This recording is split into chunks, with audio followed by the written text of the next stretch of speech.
Здравствуйте, вы смотрите Политэфир, и сегодня поговорим про культуру народа, крупнейшего народа Кавказа, аварцы. У меня в гостях сегодня председатель Свердловской региональной общественной организации «Аварский культурный правовой центр поддержки соотечественников» Айдин Гагаев. Здравствуйте, Айдин. Здравствуйте. Смелость волка и свобода орла Дагестана, как говорят про эту народность. Чем живут на сегодняшний день аварцы? Потому что мы слышим о жителях Кавказа, то, что это действительно воинствующие. Хабиб Нурмагомедов, чемпион UFC, на сегодняшний день он тоже выходец из аварцев, один из ярких представителей этой народности. Так вот, чем живут аварцы?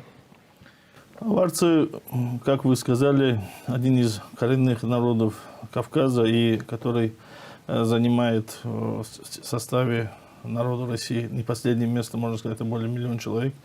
В сегодняшний день они, как бы сказать, что активно подключены то политические и общественные процессы, которые происходят внутри Российской Федерации.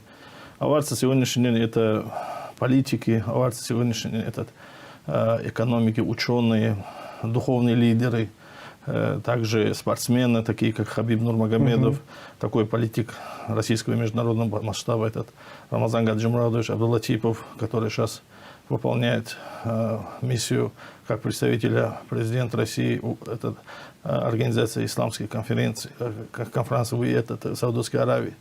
И также такие общественные и политические деятели начала 90-х, конце 90-х, начало 2000-х, когда была обстановка в стране у нас, как бы сказать, не самые спокойные, такие как покойный Гаджи Махачев, такие как действующий министр Сагид Пашау Маханов, также наши духовные лидеры, которые в борьбе с всякой религиозным радикализмом, которые, скажем, отдали свою жизнь, как бывший муфти Дагестана Саид Мухаммад Хаджи Аббакаров, духовный лидер, как Саид Афанди Черкесский и другие личности. В России и Дагестан, они все равно продолжают идти вместе. Белоруссия, допустим, Украина. Но раньше это были союзные государства, раньше мы были все вместе.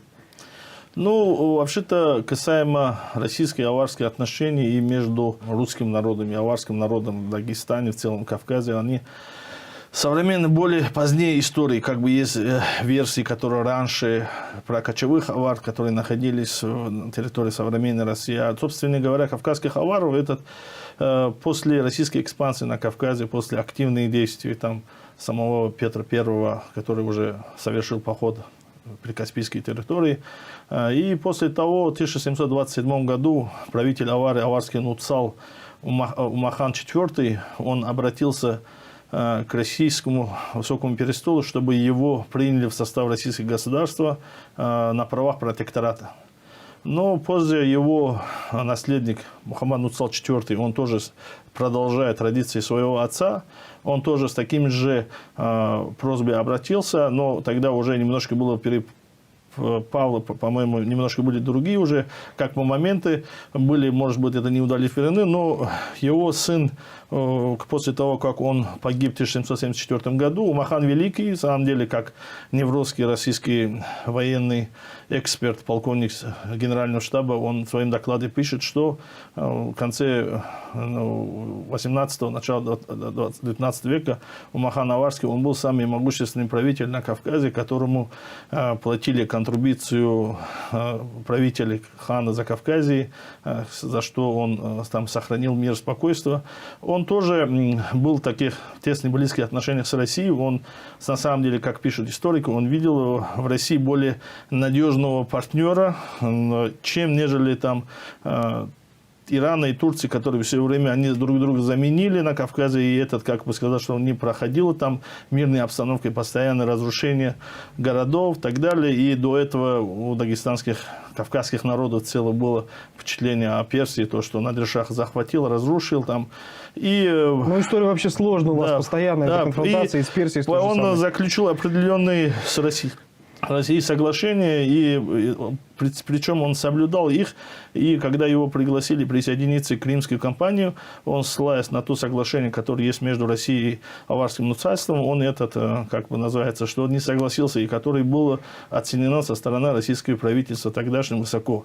И он, естественно, за это тогда и получил жалование с российской казны, но гибель, можно сказать, и смерть внезапно 40-летнего этого, как бы сказать, знаменитого политика, государственного деятеля привело к тому, что в дальнейшем уже, как бы сказать, что пошло так, часть народа, поскольку уже не было такого лидера, как у Махана Великого, они часть уже как бы недовольны с политикой тогдашних наместников, проводимой на Кавказе, они уже отошли иным путем, они решили, как бы сказать, решать вопрос путем оружия, там уже был Газоват, Кавказская война, другая часть, все-таки они пошли служить в российскую армию, и большинство из них уже как бы знаменитых личностей служили и, собственно, его императорское величество, конвои. И, царской армии. Да, царской армии. И были те, которые, помимо этого конвоя, они служили до чина генерала. Таких был из Закатальского округа генерал Балкишбек Араглинский, сын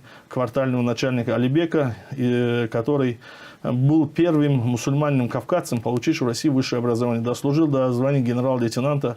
Другой был Максут Алиханов Аварский, губернатор Тифилиса, позднее тоже, который служил до генерал-лейтенанта. Оба эти генерала, они и участвовали в Хивинском походе, это присоединение туркменов в России. И в таком духе они продолжали это все. А на сегодняшний день отношения как складываются? Сегодняшний день очень прекрасно, потому что мне так кажется, что я по собственному опыту знаю и общаясь там, находясь в общественной среде на Урале и в России повсюду.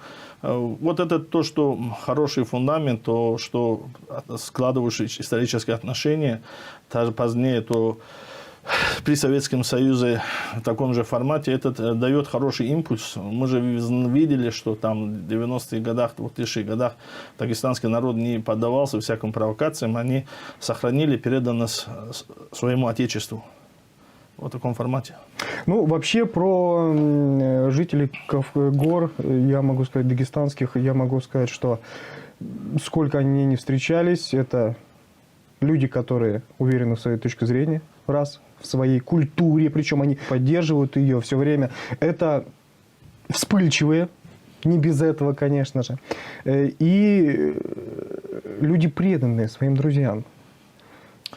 Ну, понимаете, для малых народов этот важным фактором является их неродной язык. Это как бы является гарантом сохранения самобытности, культуры, там, традиций. То воинственный дух, например, теряя, например, свой родной язык, уже ты являешься для той среды, которой ты говоришь на том языке, для них тоже ты чужой. Но... А аварский язык сейчас, он продолжает жить? Аварский язык продолжает жить, и также идет определенная работа в самом Дагестане после того, как уже было определенные изменения в законе о вот этих преподавании родных языков в школах и так далее. И Ассоциация аварских учителей Дагестана, на самом деле, этот доблестный учитель, женщины, наши матеря, сестры, они делают огромную работу. Есть интернет, уже как бы сайты всякого рода, YouTube, есть кому уже как бы хочется изучать родной язык, чтобы могли они как бы без всяких препятствий этим заниматься. Причем они это делают практически бесплатно. Никто не поддерживая, можно сказать, что...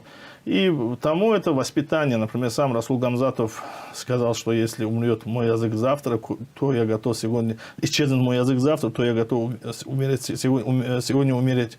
Ну, любовь к родному языку, там, у нас ее называют еще рах талмац, то есть молочный язык, который язык передается с молоком матери, да, поэтому я считаю, что для жизни аварца родной язык, он имеет важное значение, и учитывая тот факт, что у нас очень много диалектов, и вообще-то исторически он формировался не в Советском Союзе, не там Российской империи, уже в 14-15 веке уже сформировался аварский литературный язык, как его называют еще болмац, то есть язык армии. И тогда, учитывая все эти диалекты, очень было необходимо, чтобы был единый язык, и командовать армией, и там После этого и, конечно, сформировалась литература и так далее. И были произведены, на этом языке переведены много литературы из арабского языка, из персидского. Там были изданы указы. И верховные верхушки, нам, например, скажем, правители и так далее, для них это было престижно тогда говорить на литературном языке. Например, тот же историк дагестанский Генечутлинский Гайдарбек пишет, что он подчеркивает, что Умахан Великий, он говорил чисто на литературном языке. Вот так. Это, как бы сказать, что дух наших предков. Это пример наших предков, которые нас привязывают к этому родному языку. Без языка, я считаю, что нету народа вообще. Чтобы сегодняшний день уничтожить любой народ, просто отобрать у них язык, это достаточно. Отобрать язык, отобрать Да. культуру. И... Язык отбираешь, уже культура, она потихоньку уже сам уходит. И культура, и другие факторы, которые представляют этого народа.